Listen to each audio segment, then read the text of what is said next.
எல்லாம் ஆப் அப்படின்னு சொன்னாங்க. அன்றைக்கி ஆக்சுவலாக நீங்கள் சொன்ன மாதிரி மொபைல் ஃபோன்லாம் அன்றைக்கி ரொம்ப கம்மி. ஒரு கால்குலேட்டர் ஆப் பண்ணி காட்டுங்க அப்படின்னு சொன்னேன். அப்புறம் அவர் போய் முழுசாக ஆண்ட்ராய்டுனா என்னன்னு படிச்சுட்டு அதில் எப்படி ஆப் டெவலப்பர் பண்ணுறது அப்படின்னு சொல்லிட்டு ஆரம்பிச்சு ஒரு 3 days வந்து ஒரு கால்குலேட்டர் ஆப் ஆண்ட்ராய்டு படித்து 3 நாளில் ஒரு கால்குலேட்டர் ஆப் பண்ணணும். இது 2012. அதுதான் வந்து அந்த நித்ரா ஆப்ஸுக்கான ஆரம்ப விதை. அந்த சமயத்தில் பார்த்தீங்கன்னா வந்து கவர்மெண்ட் வந்து ஸ்டூடெண்ட்ஸ்க்குலாம் ஃப்ரீ லேப்டாப் கொடுத்தாங்க.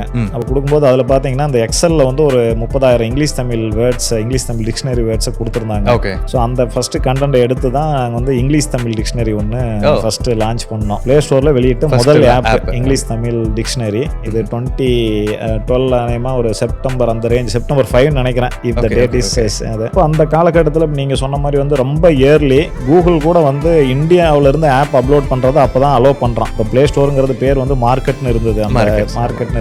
சக்ஸஸ்க்கு இன்னொரு ரீசன் வந்து டைமிங் ஆல்சோ ரைட் அப்படின்னு கண்டிப்பாக சொல்லணும். வெப்சைட்டுக்கெல்லாம் கூகுள் ஆட்சென்ஸோ அது மாதிரி வந்து மொபைலுக்கு வந்து கூகுள் ஆட்மோப்ங்கிற கம்பெனி வந்து கூகுள் வந்து அக்யூர் பண்ணியிருந்தாங்க. ஸோ அது மூலிமா வந்து ஃபர்ஸ்ட் ஆட் வந்து நாங்கள் இதுக்குள்ளே பிளேஸ் பண்ணோம். இங்கிலீஷ் தமிழ் டிக்ஷனரிக்குள்ளே பிளேஸ் பண்ணணும். ஈவன் எனக்கு நல்ல ஞாபகம் இருக்குது, 2013 ஒரு நாளைக்கு $5 ரெவன்யூ வந்துச்சுன்னா இட்ஸ் ஒரு பிக் அச்சீவ்மெண்ட். ஸோ அந்த லெவலில் இருந்து வி ஸ்டார்டட் த ஜர்னி.